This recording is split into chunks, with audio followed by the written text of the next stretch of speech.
catches the sword with his hands. Are you kidding me? Absolute legend. I remember the first time that I read this, and I just remember just like stopping and being like, whoa, like what just happened? I mean,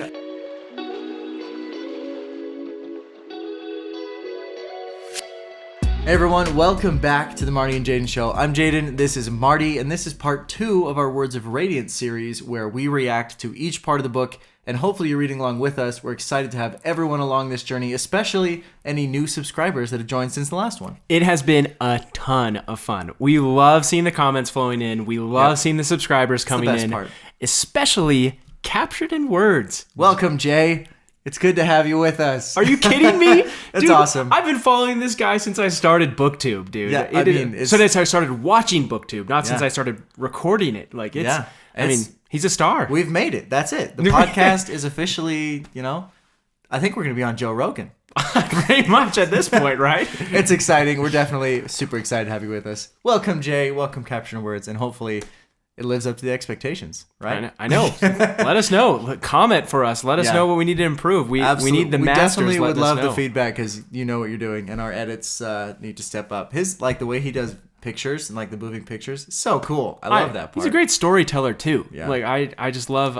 learn a lot. We should do a whole reaction video. All of our favorite parts of his channel. Oh, dude, anyway, I'd welcome. love it. That's the main part there, but. We do want to get into Words of Radiance. Yeah, let's jump right in. Exciting. So we left off with Shallan, yes. and she had just found the stick. The stick, yes, 100%. Again, one of the most important moments of the book, which we will be getting. I was going to say, speaking of which, the most important parts. We forgot last time, but we will be going through the top 5 moments of this book so far, and we will see which ones make it to the very end of the book.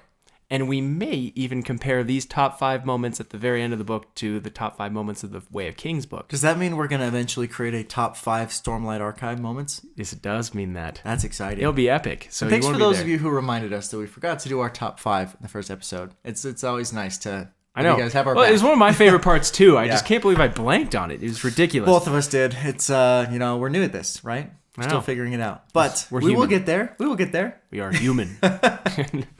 But yeah, so she is now traveling with the slavers. Yes. And she had just started heading on her way to the Shattered Plains with them. She convinced them to take her to the Shattered Plains. Yep. Which is amazing all on its own. She's really becoming much more powerful of a character. I think her story was significantly better in this part than it has been in the past. I mean, there's a lot of studying that's been happening to this point. And I wonder if that's because Shallan has a lot more interactions with other characters instead of just within herself. I tend to do a lot better with introspection, okay. Yeah, I tend to do a lot better with books that have a lot more. I mean, she was interacting with Yasna, and really just her. But it was her own thoughts and her own schemings and plans. But now you're starting to get Pattern involved and his thoughts and everything, which is great. I love that. The best. Pattern is the best. So I think that's great. So we're learning a lot more about him. Nothing stuck out to me particularly until she got to the point where they were being chased down by the caravans. Am I forgetting anything that you like? Well, that's when it ramps up, and that's actually pretty quick in her story. If we kind of cut out the Kaladin, Adolin, Dalinar cutscenes, we get there pretty fast. We get to the point where they're already finding that they're being chased, and that happens for a little bit, and then they catch up to the other caravan. Is that kind of where you want to go? Oh yeah. Well, I thought the whole scene was really interesting. Oh yeah. Of just how okay, this is our plan. We got to get away from this because if we get caught by the deserters, who knows what they're going to do to us. Mm-hmm. And then so maybe we'll catch the next caravan and they can help us out. It was just a cool plan, strategy, dynamic. I thought that was a really interesting idea. The strategy of it is probably the most exciting part because it's one of those questions where you just don't know. Is it more likely to be just a bigger band of problems up there or a better situation, a caravan you can roll with? Because they just don't know. They're okay, that smoke does not look like a fire anymore. It looks like wagons are on fire. Yep. Which means that's probably worse than the people that are chasing us. So what do we do? But I think they made the right choice. And it turns out that there was another bad group up there because they were attacking the good group. Yeah, a bigger band of, they just call them barbarians or thieves or bandits. I think they call them bandits. Bandits. Exactly. Evil bandits. But the way that they go about it is one of the things that I want to highlight. In particular, one of my favorite parts is when Shallan really becomes like, I'm going to figure this out. I'm going to make a plan. Like, I'll make this work. No one else knew what she was going to do. She goes up to the mercenaries, the deserters, they find out, and she's like, you all work for me now, basically. She says, we need help. You guys can become heroes. I'll take care of you. I'll figure it out. She's almost like appealing to an assumption that they have deep within them. Like, you all enlisted for a specific reason, to protect people, to work hard, to be in the army. So something must have happened in your desertion. I think she just understands them really well. Well, you could almost call this a form of soul casting, right? Ooh. I like that a lot. Isn't that neat? Write that down. I know. Quotes by Marty. But no, what I like about that though is the more I have thought about soul casting, because I feel like in this book, more than even in the other books, we learn about soul casting. Yeah. Like, because it kind of just, I don't know. Anyways, we'll get that there in the later books. But it does seem like it's more about trying to convince something to become something. Hence the stick. Which could not be convinced. No. But it also is really crazy because you think back to those moments with Yasna where she's turning like humans into like smoke and like rock or diamond or whatever it is. And I'm like, how does she do that in an instant? Convince them in an instant? Or does time slow down like when you're in Shadesmar? I don't think it does. I think it's because of a lot of the things that she...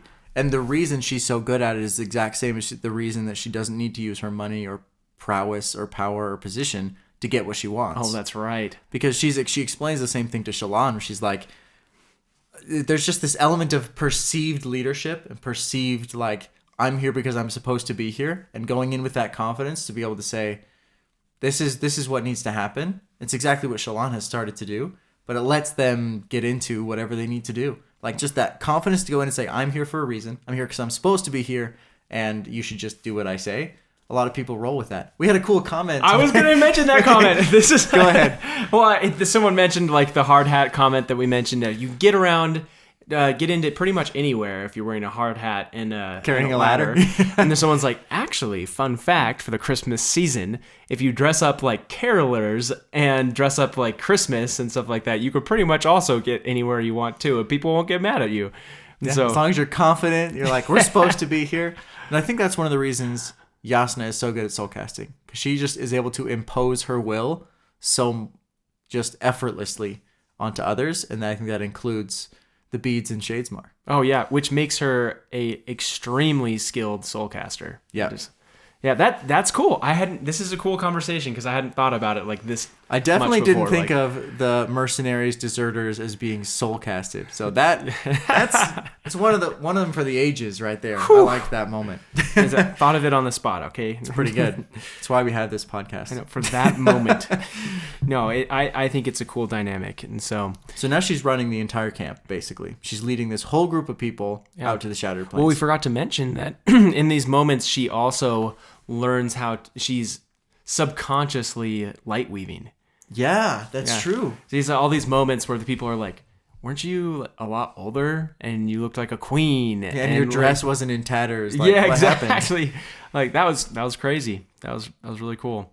But it was also interesting because I was trying to imagine that of these people saw her with such authority because of the way they perceived her. But she was able to hold that authority over them by still remaining confident, even though she didn't look like the perfect queen and like not in tatters and things like that. Even though she looked younger and everything. So I think it's one thing, and we can move on a little bit, but one thing that I think is interesting about just that perceived authority and power that she has over other people has a lot more to do with her understanding of those people as well and their own souls. Because if you think about if it really was just, oh, I'm acting confidently and thus everyone listens to me, if it was only that and she was just ordering people around, I feel like there would start to be a little bit of rancor and a little bit of, dissent among the group.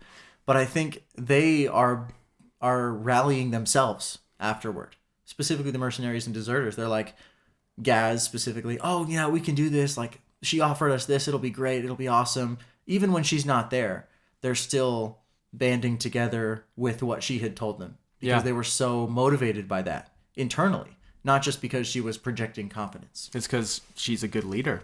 I think so. She doesn't know. I think we learned a lot about that. There's another part that I want to talk about where we talk about like her becoming a leader and really leading the group. Do we want to just dive straight into that? Are you referencing like her like telling Tin like no, like these people, I'm going to live up to my word? It's related to Tin. Yeah, we should get there. Well, is there anything we want to get? Well, one thing I do want to mention before we get there. So we'll just do the Shallan story first. We should. All the way. Yeah, we should. I think it's good. It makes sense. With the other thing that I really liked was Shallan figuring out how to deciding to draw people in a way that makes them look like more like the best of themselves. The best of themselves. Yeah, that's the best way to put it. Yeah. And I love that because then people like start looking at it and thinking like, wow, like can I really be that way? She's just found a way to inspire those people who are even the lowest of the low, right? You could say this because she's inspiring someone who is previously or is a slaver to be a better person. Which is great. Inspiration is a key word there. Like she's able to intrinsically inspire these people, knowing what they want to accomplish and what they want to be. Maybe that is related to just her abilities as a soulcaster. Maybe that's something that she can connect with that others can't. Totally. And understanding that people, even though that people have evil in them or evil moments and things like that, there's always good that can be brought out somewhere behind there. Like these were literally bandits and deserters who had been like attacking people. I think at one point they say like, you don't know the things that we've done. Yeah. Like, we've been attacking people and stealing stuff and it's been horrible. And she's able to look past that, but also help them look past that. Because I think they just have a hard time. Like, can we actually change? Is that realistic? So she's motivating them to feel that way, but they also have to internally think they can change, which they can. I've loved this. Some of them can, some of them can't. Honestly, this Spoiler part... alert, I guess. Yeah, seriously. Well, honestly, like all of this has inspired me for me in my own like life with the people that I work with at work. Like, how can I inspire them? Like manipulation. Not manipulation.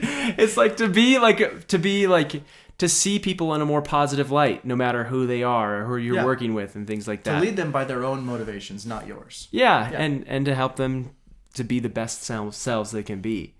I think everyone wants that. Like anyone who's a leader, like you mentioned at work, in a family, whatever, you want people to want to follow you because you're leading them in the right direction. Like that, at the end of the day, that better be what you're looking for. Otherwise, it is just manipulation. Yeah. Well, and Kaladin does this too, right? Like he's always looking for ways like oh, such and such is good at this, and like we can use that to. Yeah, he is a very different leader, but I think with similar goals. So that's a cool, different approaches. Comparison. All about the parallels. The parallels. So I think that's good. I think Shallan's journey with this group of people is an interesting one. She learns a ton from Tin about just manipulating and conning people, which another parallel. Tin gets everything she wants. Just like Yasna gets everything she wants, right? Yeah. Both of them lead lives where they feel like they can control other people and control the situation. One of them does it from a position of, I'm trying to learn, I'm trying to improve, and I'm trying to make this place better. And then Tin is the one who's doing it similarly. She's also projecting confidence. She's projecting that like air of authority. But she does it because she wants to get something out of it. She wants to steal from people. She wants to con people. And Yasna was literally Shallan's tutor like a week ago. I know. And now she has another tutor who's also getting similar effects out of people, but in a completely different way. Like, if we're talking about parallels, Sanderson's killing it. I know. We just went from one to the other, and she's learning from one, she learned from the other, and then she just has to choose to take the best parts out of both. Oh yeah, and it's great. I don't want to spoil more for like the later chapters, which I may or may not have read ahead on, but a little bit. Yeah, which is lame. I stopped myself at the end of part 2. That's when I have a note here saying how hard it was to stop after part 2. I know. And you go ahead and just read the next. He texted me and he's like, I can't believe I have to stop right here. It's so hard not to continue. And me over here, I'm just like laughing to yourself. I'm just going to keep reading so I can get through the next part. Brutal. It's a lot longer than the first 2 parts. Well, so I want to get there. After we finish recording, I'm going to read it. So yeah, you gotta start tonight. Okay, I think that's pretty awesome. So she learns from Tin. She learns how to con people, basically. She's like, oh, this is how you got to run it. I do think it's really funny that she's like, oh yeah, my Khan is actually my real story. I'm actually Shallan, so it's seriously. It's me. It's a surprise. I think that's funny. She's like, oh yeah, I'm gonna get him. I'm gonna try and convince him that I'm this person. And I think it would have worked. Yeah. I think they would have done a really good job of like threading that needle. But man, alas, they don't make it to the Shattered Plains, at least together. Yeah, it did not go well for Tin, especially. Yes, and that's another highlight that I have for Shallan's story, because the plot does thicken quite significantly. Yeah. When Tin eventually finds out that Shallan is actually Shallan and has been lying to her, which she does not take well. She basically says, now I'm going to rob you. Yeah. And now I'm going to kill you. Yeah, you're out of here. You're dead. And then Shallan's like, turns out I have a shard blade, so I'm going to win. Well, there's a big reason why Tin didn't want to just get mad at Shallan for lying to her. She wanted to kill Shallan for it. Yeah. And the reason is because of the Ghost Bloods. Because she got the words back on the span read from the Ghost Bloods? Is that why? Well, so she realizes Tin is working with the Ghost Bloods. Yes. And she worked with the Ghost Bloods to assassinate Yasna. And then realized... Yes. She was working for the Ghost Bloods. I don't know if she was a Ghost Blood, though. Yeah, that's what I was meaning. Okay. But, yeah, and so she decides to kill Shallan because she's like, oh, shoot. Now she knows that I was the one. She's Team Yasna, and, like, this is not good because we're trying to kill Yasna, and so... Yeah, I guess that's a good point. Yeah. Important reason why she was trying to kill Shallan. Yep. Shallan ends up killing her with her shard blade. Yep. And I think the best part of that, obviously, was... Tin's dead. That's sad. Was Pattern calling from the other room. And Pattern getting all the other deserters, that was awesome. Yeah, or even pretending to be Yasna. And like just he's starting to get really good. Yeah, that was awesome. At the impersonation stuff, and I think lies. He really enjoys it because he loves the lies. But I think my favorite part of that was when Shallan does not dismiss the blade. I think it's a very interesting turning point for her. She keeps the blade. Tell me more. Okay, so she keeps the blade after killing Tin. Yeah. Where she would normally dismiss it and be scared, recoil a little bit of like just the fear of killing someone. It's like that's a very intense thing to do, right? Yeah. And when I think is it just two of them, right? Yeah, it's Vatha and Gaz. Vatha. So they come in and she keeps the blade. She keeps it up. She says, "This is who I am. Like I'm owning it. I'm the leader here. I'm a shard bearer, and you will listen to me." Yep. And she's like, "Tell me about Tin's guards. Like, where are they and what's going on?" And they're like, "You're a shard bearer? No way. That's so cool." You're like, "I've never seen that before. How'd you get that?" And she's like, "No. I'm running this show. Tell me where they are. Tell me what happened." Yep. And I think from there, I feel that is a significant shift in who she is as a person. And that's what creates her ability to say, I'm a leader and I'm running this show instead of just, oh, what can I do to convince them? And she was always scared that they were not going to listen to her. And now she's like, I'm here because I'm supposed to be here and I don't have to worry Huge about turning else. point. Yeah. And I actually really liked the quote that we have from her where she turns to them and says, like, do you believe me now that I can keep my promises? And they're like, oh, shoot, yeah. Do you doubt my word now? Yeah. That's a good point. Yeah. And a lot of them were starting to doubt that. They're like, oh, how can she do this? She barely has any money at all. She's not gonna, that's not going to work. So. But I mean, shard bearers are known to be ridiculously powerful and wealthy. So. Yes. I just realized we missed something. Okay. In the Shallan Tin experience when they meet Kaladin. Oh, I have this one written down. Honestly, I don't know how to feel about this scene. Like, I don't like it. I don't like it at all. I don't really like it either. Tin is a bad influence on her. No, but do you think Kaladin really would given up his boots? No shot. I don't think so either. Not to a Light Eyes he wouldn't have. Yeah. And we know Shallan is Light Eyes.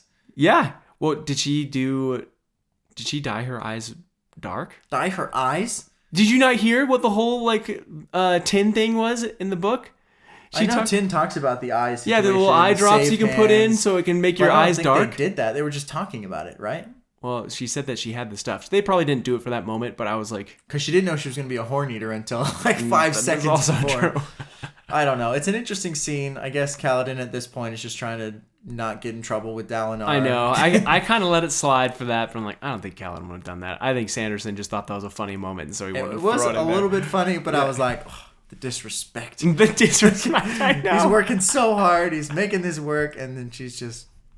And it is kind of funny, and it's funnier, I think, when they meet up after. Oh, yeah, seriously. Because we know they're going to the Shattered Plains. We didn't see that meetup in the second part, unfortunately. Did you read more? I know it comes. I know. I have read this whole book. Well, but I'm excited for the third part for sure. Anyway, that was kind of a funny one that I wanted to mention. I'm glad you mentioned that. I forgot to bring that up. Okay, so that means we're now talking about Kaladin, Adolin, Dalinar, that whole group over the Shattered Plains. And there's a lot going on there too. So it's quite a busy second part of the book. But where do you want to start? We got to start with Adolin's first duel. Okay, that's like first chapter. It's where it starts. Come on, like that's where you got to start. Fair enough. Start at the beginning. Yeah. I thought it was a cool duel. So this is the one where Adolin fights for the shard bearer, and he's trying to gain. At this point, they're trying to gain all the shards, as many as they can, and shard plate to try and just accumulate power and take away the weapons. To centralize the power. Yeah. Yep.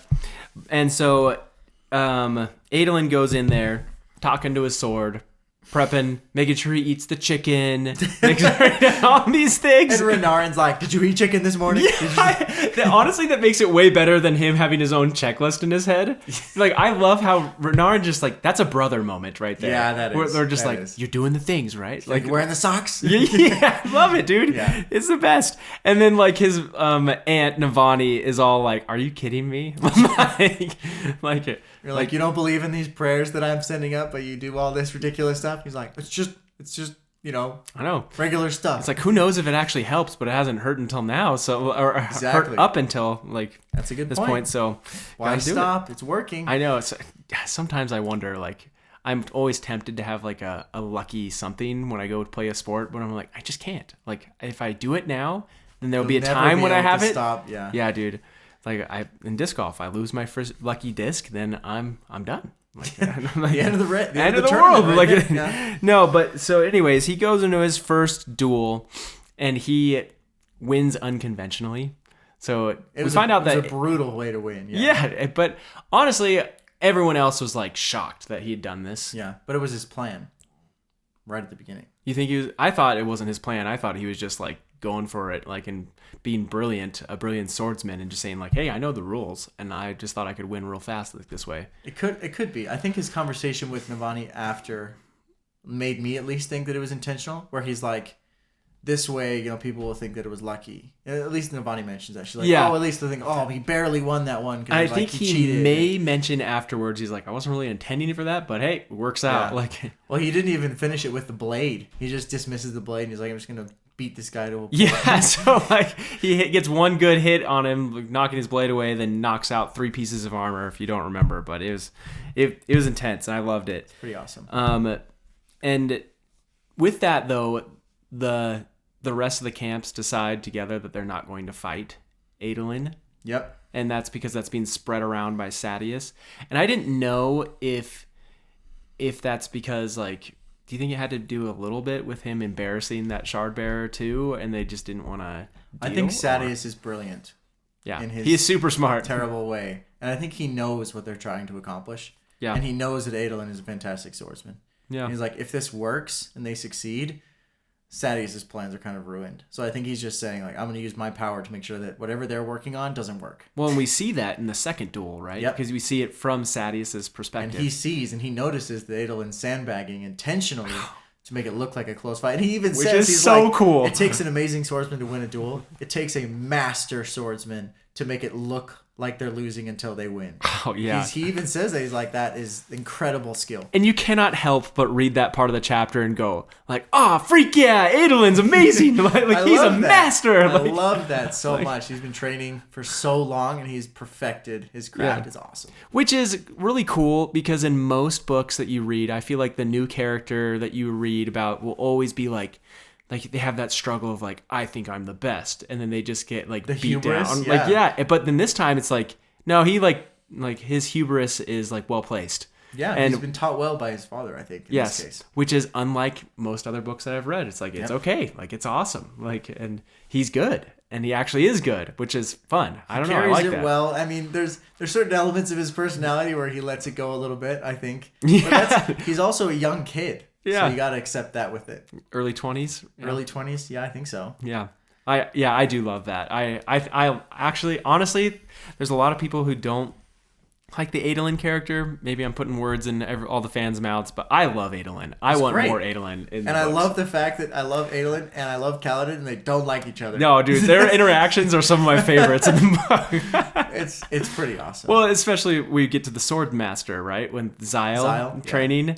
And like all of a sudden Adolin and Kaladin start going at it. They fight and he's like barely armed. He has a stick in his hand. He's going against Shard Blade and Shard Plate. Yeah. And he's like, yeah, I can fight this guy. I know. He just hates him. Well, I loved the fact too from that whole fight. So Adolin is guarding, or Kaladin is guarding Adolin and Renarin while they're at practice. Yeah. And what causes it? What causes the fight of like why like Kaladin gets so upset with Adolin? I can't remember. No, he basically tells him that he's not that strong because he is in good situations at the right time. Like he couldn't fight a real Shardbearer. Oh, that's right. Right now. And he's like, he's like, you challenged him. That's what Zahel says. He's like, well, you challenged him. What am I supposed to do? Like it seems like Zahel's basically acknowledging the fact that Kaladin's character is such that you can't just willy-nilly challenge this guy. He will fight you. Like it's part of who he is. And he's like, I'm not stopping that. I'm sure Zahel feels very similarly. Like you can't insult me and not expect to get a punch to the face. Oh yeah, it's gonna happen every time. Well, I loved again the realism of this book of how like Adolin just tosses Kaladin.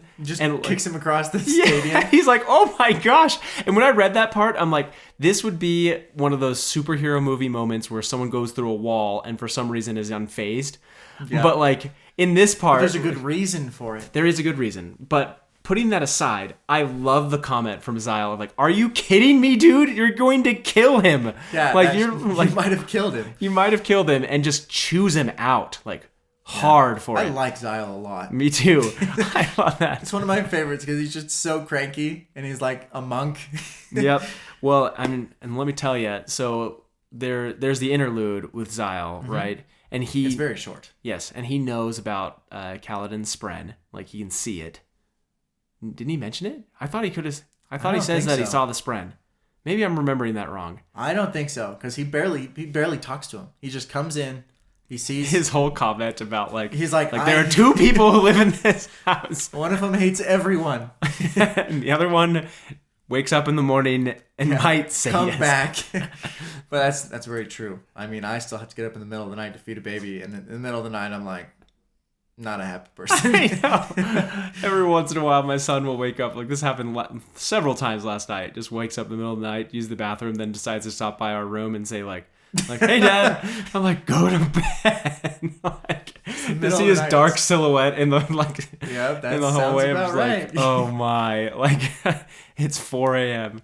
No, but fun fact, you would not know this because you have not read this book. Zahel is from another book. What? Yeah, it's shocking. Which book? From Warbreaker. Oh. He is a main character in Warbreaker. That's exciting. It is super cool. I like Zahel. I know. So will I like him more after I read Warbreaker? I think he's great in Warbreaker. I think he'd be even better if we had a different audiobook reader, maybe like Michael Kramer. I could just or something read that like one myself then. You could, and I think you might enjoy it a little bit better. But honestly, like he's great. He's great in that book. So we love Zahel. Yeah. We love it. And you'll Kaladin. see, we love Adolin. We love Dalinar. Yes. It's a great book. It's great, and you'll see. We'll mention again later, but you'll see little hints of things that Zahel can do from other worlds. Like, and so really cool, really cool. I probably wouldn't have noticed that without a little tip off. So yeah, I know. I had to mention. Fun to read. Okay, and that's in this book that I'll notice that, right? Yeah, I'll point it out when it happens. Okay, yeah, good. Yeah. That's exciting. I think it's in this book. It could be in the next. I can't remember, but. Okay, so just in between that second duel we talked about with all that stuff. Oh, wait a minute. That is why he also has all of those crazy metaphors. And he's like these crazy people don't understand my metaphors like a good, like he's... Oh, yeah, don't be green from the ground. Yeah, green from the ground. And everyone's like, what? What are you talking about, dude? Yeah, he's like, they don't have good, whatever he calls it, idioms or... Yeah. Yeah, it's just, anyway, that's great. Probably because he comes from another planet. Yeah. So, okay, sorry, you may continue. So we talked about the second duel, and we talked about the interlude with Zahel, but something very important happens in between those two things. The king is attacked by the assassin in white. That was in between the two? Yeah. No, it's not. It is not in between it. I will tell you why. In between the second duel and the interlude with Zahel. Oh, okay. I thought you were talking about between the training, and something else. Because I'm like, no, it happens later. But between the second duel and the interlude, because the interlude's when he comes back from that event. He comes straight to Zahel after that battle. It's like pretty intense. He should probably go to sleep. Oh, but he's like, I'm ready to train right now. Oh my gosh. I don't want to talk about that. But first, the assassin in white is kind of a big deal. Huge deal. I loved everything about that scene. The whole scene was amazing. That's got to be one of the most cinematic scenes in all of the Stormlight Archive. Ooh, you might be right. I loved it. So good. Wow, we might put that as number one right now until we get to our rankings. It's on my list as number one for sure. Well, so what did you love about it? Tell me. The stick is pretty high. So what did I love about it? Okay. Yeah. First off, the fact that Kaladin just knows it's coming. Oh. And you even have that moment as you're reading it when you're like, oh man, is he wrong? Is there actually anything going on, or is he just getting a little neurotic from the fact that he's not sleeping? You have that little moment of doubt. And I think that's perfect. Yep. And then you go out and it's like, there's a hole in the wall and the guard's dead. You're like, okay, well, something's going down. Well, I want to talk a little bit about his dream first. Okay. He has a dream. He falls asleep during the high storm. Yeah. But during the high storm, he's with the Stormfather again. He goes through the land, right? He goes through the land, and then all of a sudden the Stormfather's like, something's wrong. He's here. And then all of a sudden he wakes up and Syl's freaking out. And then it jumps to a cutscene with Pattern and Shallan. Pattern's freaking out, which is crazy that they all sense this going on. So it made me wonder, I don't know how they knew that something was going on. So that's a big mystery to me. But for me, I thought it was something that he wasn't going to recognize. Honestly, I forgot that the Assassin in White thing happened right here. Yeah. And so I thought, it's got to be something else. And he's going to be freaked out, and then he's not going to know what's going on. I kind of thought it was going to be the interlude thing that happened with the storm form happening. And with Eshonai. I thought something very I thought similar. that's what was going on. Yes, I thought it was going to be one of those things where he's freaking out, but he's freaking out because of something that he recognizes that is unrelated to the present day, and everyone's going to be mad at him for it. Yes, that's what I thought they were going with Dalinar, when Dalinar freaks out about something, but the dream happened 1,000 years ago. So it's he's freaking out, but it's actually not currently relevant. And then I was wondering if Dalinar would have the same dream, which I thought would have been so cool, but didn't happen. But yeah, so Syl's freaking out. Yeah. And the reason that this is random conjecture. Okay, let's hear it. The reason that I think Syl and Pattern were freaking out is because of the way that Szeth uses his power, right? Yep. I think they can sense it. I think they can sense the distortion in the fact that these powers should be reserved to bonded Spren and humans. Right. And Syl mentions that, right? She says there's no way a Spren would ever bond with someone like that. So I know he doesn't have a Spren. Yep. And so Kaladin's like, that's weird. Didn't know you do that. But I do think Syl, maybe inherently, and Pattern, all the Spren kind of feel that this shouldn't be happening. Something is wrong. Someone's distorting the powers that shouldn't be theirs. Anyway, something fascinating. Like that. No, I agree. I was actually thinking that. That was my thought. That's the only answer I can come to. Maybe some of our subscribers have some thoughts on that. I am so excited for the comments on that one. Yeah, me too, dude. Me too. But we dive into the actual element where he shows up. Yep. The assassin in white comes through the wall, dragging his sword, doing his thing. He always walks around with his sword dragging. How intense is that? It's super intense. I see it's very cinematic. I know. You're zooming in on the sword, scraping down through the... Which there aren't going to be sparks coming from it because it's just cutting through it, but it'd look cool. I would put sparks in it. I know. Right? I could put sparks in it if I want to.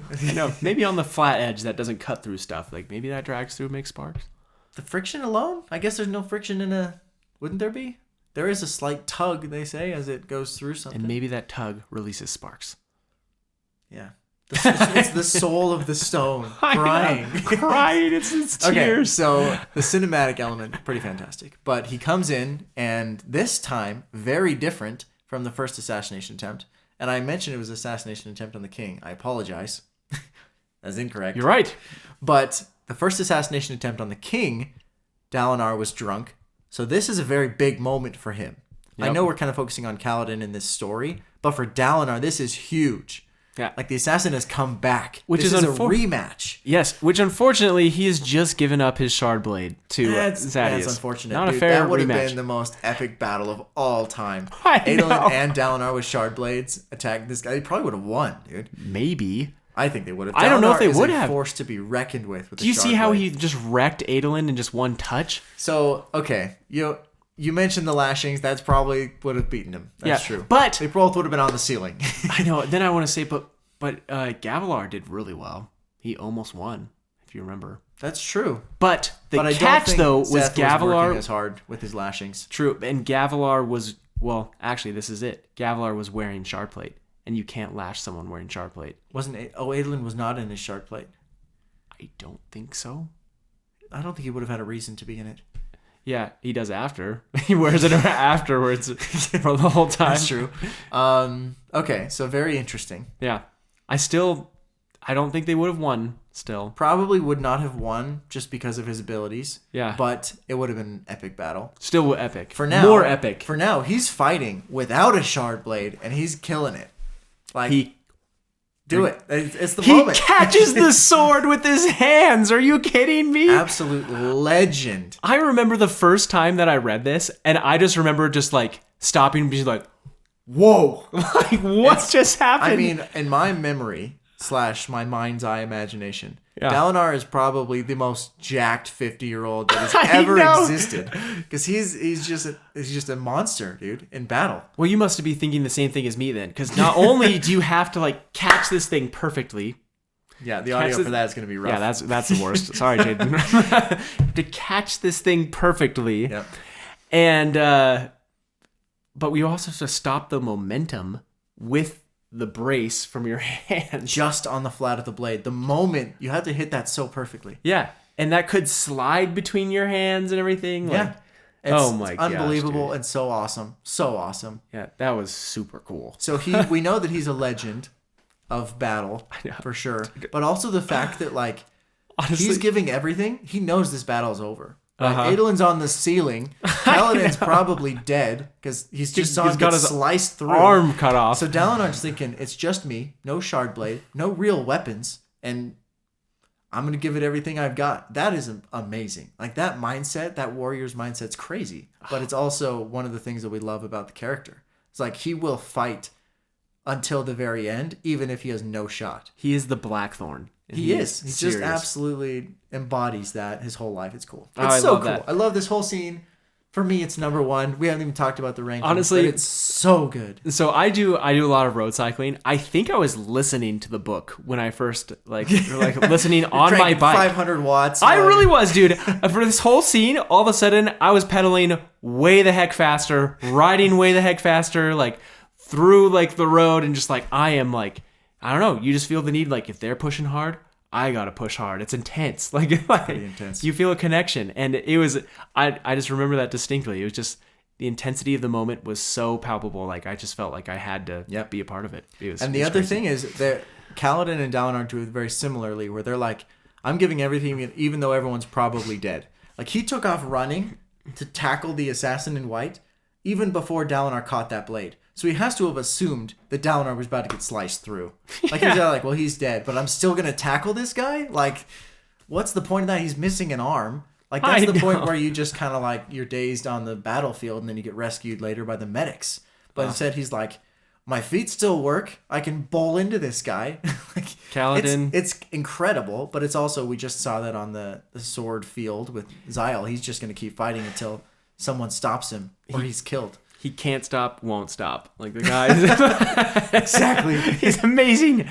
No, I love that. And then the whole thing afterward is he's able to heal himself with the Stormlight. Yep. And so even with a cut arm. Szeth's reaction to that is probably my favorite part. Where he's like, did I save your life? Did I lash you? What happened?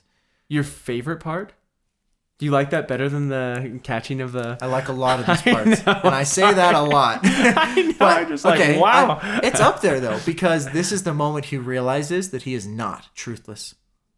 Oh, yeah, he freaks out and that's about pretty that. big. He takes don't know much off. about that. He's like, I'm done. I'm like freaking out because he realizes the Radiants are back. Yep. they didn't believe me. Like no one believed him, and they said he was truthless and a liar, and he became a slave, all because he thought that no one had these powers and the Radiance had not returned, but they had. This is why I'm so excited for the book Wind and Truth. Yep. We are going to from what I understand, we are getting backstory on Szeth for that whole story. That'll be a crazy backstory. Yeah, because we still like that doesn't make sense to me on like why they wouldn't believe him, why they would say like you're gonna be a slave now because you said these things, and how that works, like how he lets himself be bound to that. Like I've got to know what the culture is. That well, it makes sounds that like there are more like that's common in that culture. We saw that in the first book when that guy's like, do you have any more of those like those crazy slaves? Yeah, where they just follow anything as long as you have their penny. It's wild. It's their like coin or rock or whatever, but I think it's a stone of some sort. Stone, yeah. But probably stone. He takes off. Szeth takes off. Yeah. Flies away. Yep. And then Kaladin has to convince everyone that it was random chance. I know. I was like, oh yeah, crazy, man. I must have been holding on to him real tight. Yeah, I fell on top of him. It's like 250 feet down or something. I know, dude. It was like 100, I think. Feels like it was a tower that they were in. It was like 1,000 feet. It's a crazy moment because it's in a storm, or at least the ending of a storm. Yep. And they fall off, and it's just that moment of crazy where he heals his arm, and Adolin takes note. He's like, you were cut on that arm. Like that should be dead. I know he's how missing sharp the blades sleeve. Like, yeah, he puts two and two together. So I think this is an interesting moment. Again, I haven't read past this part, so I don't know what the next conversation is like specifically. Who knows? But it'll be pretty good. Till next week.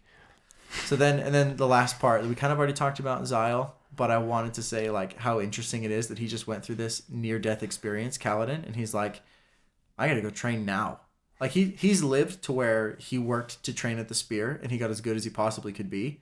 And then he's like, now I'm an expert, now I'm a master, and like now I'm going to help other people. I'm going to do these things. I'm going to put myself in these situations. He gets his like bum handed to him here in this battle. And he has to just accept the fact that he's like, I'm not good. Yep. I got absolutely destroyed. And now I have to go and train. Now I'm ground zero again. Yep. And he accepts that. He's like, fine, I'm going to go train. I'm going to go figure this out. I'm humbling myself to say there's something I need to learn because he just got killed. He's like, I'm doing it tonight. And he does. He goes right there, and Zahel's not happy about it, but it's pretty cool. Yeah, that's pretty crazy. Let me see if there's anything else that... And then I think it's time for top 5. Yeah. It's almost the moment. I think the only other couple things was from the... interludes. We briefly mentioned it, but Eshonai gets stormform. Yeah, that's huge. Yeah, that is a huge moment. Honestly, it may even be a top 5 moment. I thought that was an insane moment, but we can get there if it's top 5 in a moment or not. But she basically gets convinced by the 5 of her people that they need to test this out and see if stormform works. And right before she gets stormform, like she throws down the gem, and then it explodes, and the spren comes out, and she realizes, like, oh no, like this is a mistake. And the Stormfather says the same thing. He's like, I would protect you if I could. Like, you chose this, and I'm so sorry for you. That is sickening.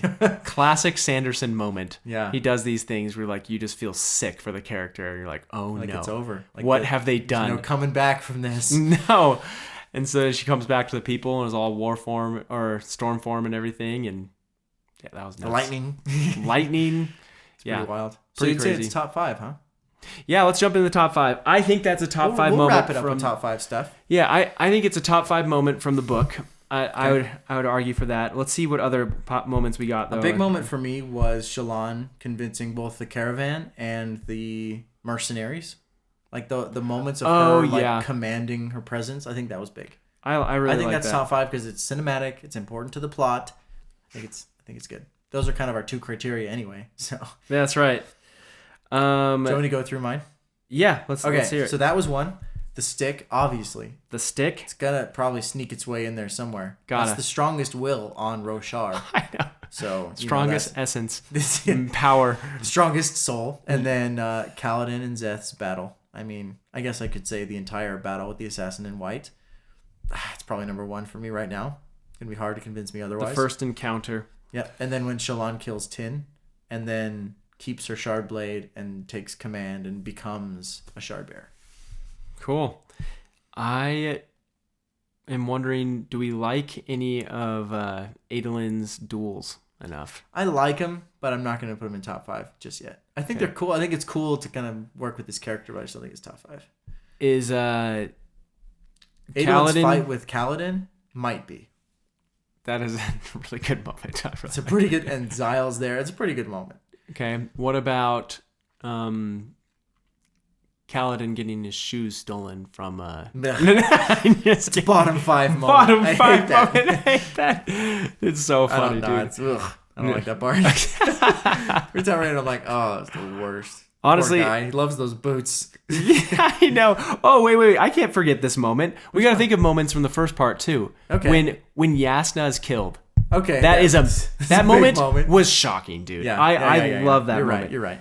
Yasna. So Yasna's assassination. Yes. Man, oh my gosh, dude. The autocorrect We talked a lot in the first episode about Yasna's name.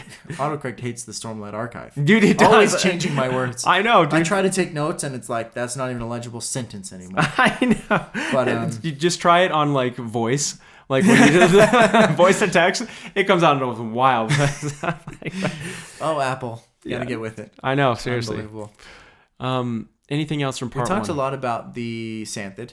I don't know if it's a top 5, but we talked a lot about it last time. I would say if we hadn't read part 2 yet, it probably would have been a top 5 moment. So it was a brief stint in the top 5. Now it's out again. It's out. So I would say Yasna's assassination for sure. But I think the rest of the moments come from part 2. Part 2 was super good. It was really good. Yeah. Any Kaladin moments that were really good from that first part? From the first part? I can't remember. I mean, he does a lot of logistic stuff in the first part. Unless I'm missing something. His first encounter with... I mean, his first fight, he fights with Rock using his powers. That's kind of fun. But, like, it's more of a learning journey for him than an intense one. I think I like what we've got so far. So we have 6 to choose from. Okay. We need an order, and we need to decide. I'm going to just throw the Assassin in White Battle to number 1. Yep. Just right off the bat. Definitely agree with that one. My favorite for a second, which could be disputed, would probably either be Shallan convincing the caravans or Shallan, I'm going to say Shallan leading the caravans or taking charge of the caravans. It sounds like a better moment than Yasna's assassination. I don't know which one should be 2 and which one should be 3. I kind of want Yasna's assassination to be number 2. Okay. I just think that was such a shocking moment for her to just walk like looking for Yasna. All of a sudden she's dead on the floor. She's dead on the floor, and they're sticking a knife in her to make sure she's dead. Yeah, and they're killing all the sailors. That's pretty intense. Yeah, that was insane. So number 2 is Yasna's assassination. Yeah, which means can number 3 be Shallan taking charge of the caravan? So do you like that one better, or do you like the one where she kills Tin better? I kind of like the Tin one better. But maybe we should combine them. It's different. They're different parts. They can't be combined. Okay, I'm okay with that being 3 then. Shallan killing Tin, and then I say becoming a shard bearer. I know she was already a shard bearer, but like really becoming more of a shard bearer, like more confident in the fact that she has a shard blade and she's okay to use it. I think that's big. Okay, so she also realizes that moment that pattern was there when she was a kid. That's kind of cool. Okay, so this is that is true. Wow. And he's like, do it again. And she's like, wait, what? You were there? He's like, yep. Yeah, I was there. But we don't know why yet. No. We got to be careful on that spoiler. No, but he says that specifically, so... I know, but there's still part of the spoilers there that... Okay. A foreshadowing, we'll say, not spoiler. That's right. Okay, so then what we've got here then is first, Kaladin and Szeth's first encounter. Yes. Their fight. Mm-hmm. Yasna's assassination, number 2. Yes. Number 3, Shallan kills Tin. Okay. With her shard blade. And number 4, Shallan is convincing the caravans to fight with them. I'm gonna say maybe not on 4 with that one. You want the stick as number 4? Ooh, I do kind of want the stick. I think number 4 should be Eshonai. No, I'm actually thinking Adolin and Kaladin. I think that's a great scene. I don't know. Them fighting when he throws Kaladin? I think that could be You like it better 4. than the caravans now? You almost put the caravans as number 2. Yeah, but you convinced me with the Tin murder situation. Yeah. That kind of encapsulates a lot of that, and it's a little better. Just remove the Shallan convincing the caravans. I like it, and maybe it can be an honorary 6 But for now, I do think that the Shallan killing Tin in that moment is better. Yeah, Still cool. It's close, but I just think Shallan killing Tin encapsulates it well. So that, and then Adolin and Kaladin fighting, because that really shows us a lot more. What do they call it? The dueling grounds? Yeah, I guess the sparring ground, something like that. You gotta love that autocorrect. Adolin. Two different words. Adolin. So that's number 4. So, yep. And then number 5, then I love the stick, but I honestly think the Eshonai moment should be number 5. The stick's going to come after us, man. I know. We don't go top 5. I am a little nervous. The people will come after us. The people. Everyone knows. Well, it's going to be in the back of my mind anyway. It's going to be an honorary. It'll be an honorary mention. I think Eshonai beats out the stick. I will give you Stormform as number 5. Yeah, Eshonai, but Stormform. Everyone should know the stick was on the list for a mere moment. Seriously, if we just read part 1, it would be a top 5. It would have been the top 5. But now it's a mention. So great. I think we've rounded out our top 5. I think that finishes things up, unless you had anything else to mention. No, but I do want to say, as we do this series, we do have a lot of new people joining in. So if you're just reading it now, or if you're just going back through it before Wind and Truth come out, maybe you're watching this closer to the release of that, make sure you're reading along with us. It just makes it so much more fun. If you have a comment as you're reading through it, you want to share something that we missed or something that you really liked about the specific series or parts, the comments are literally our favorite part. We always respond to those, and we love having those conversations. So please keep them coming. If you're new to the channel, don't forget to subscribe. And next week, we will be reviewing the 3rd part of the book, Words of Radiance, which is part 3, plus the interludes. And we'll see you in the next part.